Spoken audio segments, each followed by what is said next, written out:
Hi everyone, it's Mary Jean Murphy for My Favorite Quilt Store, and today is an exciting day because we are on installment number 6 of Scraps of Kindness. And here we have it all finished, and I just want to walk you through it just a little bit. I think you're going to enjoy it. It is really fun to see it finished too. Anyways, for the last 5 installments, we've been doing spoils. And I've got every one of the spoils in here. I don't think they're laid out exactly the way the picture was. I just went ahead and mixed it up the way I like to see it. I thought they were evenly spaced. I thought they, some of the colors here were also here, so it made it more of an appealing quilt to me. So what I really want to emphasize is you can make this quilt your own. It doesn't have to be exactly like the picture, but it can be if you'd like it to be.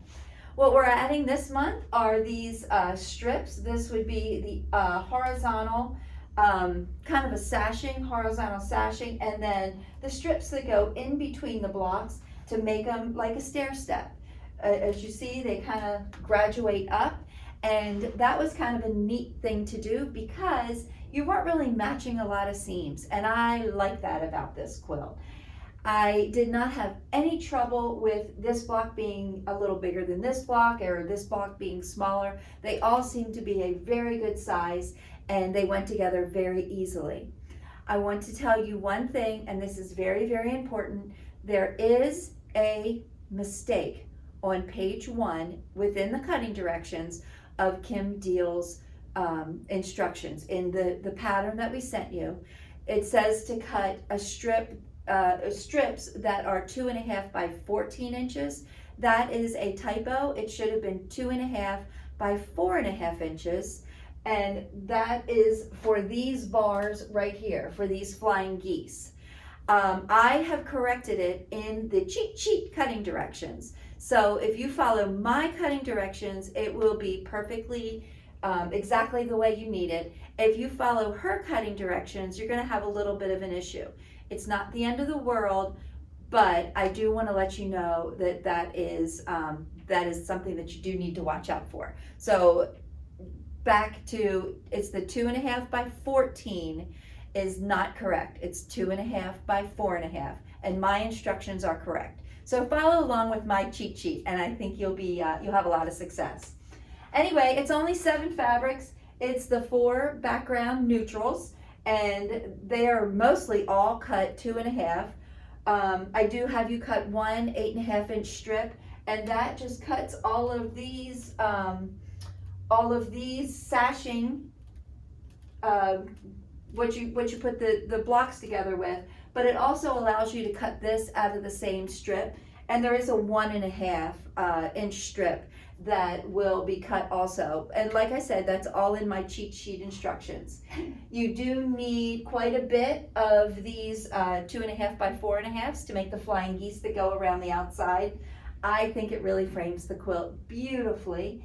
And it's just the same flip method as you've been using for all of your blocks, for these corners on your blocks. So it should be nothing new. I think there's 56 total going all the way around, and then there's numerous amounts. I kind of had you cut 4 different strips, have you cut them into different sizes, and you'll see on the cheat sheet instructions how it goes. The backing is 3.5 yards. I just went ahead and picked my favorite backing, which is always going to be the pink one, and I used the leftovers from that 3.5 yards and made my binding. You'll have plenty of the cranberry color if you want to mix up and make it a variety of the cranberries, a little of each of the strips, or I think you'll even have enough to make all the binding out of the leftover cranberry. I didn't have much fabric left over. It was mostly the neutrals and the cranberries that was usually left over. Well, that's it. I did an all over meander design for my quilting. I love it. I don't know what I'm going to do with it yet. I think I may donate it to a charity and let them go ahead and auction it off. I think that might be fun. And I hope you enjoyed doing this quilt as much as I did. Just to let you know, keep looking at your emails because we do have another sew along coming around. I don't know what it's called. I think it's Quiet Grace. Do you know what it's called? But there'll be more information. I'll try to have her stick it onto the email for this installment. And until next time, I'm going to do the next Kim Diehl sew along. So come back and join me. Thank you very much, and I hope you enjoyed it. Till later.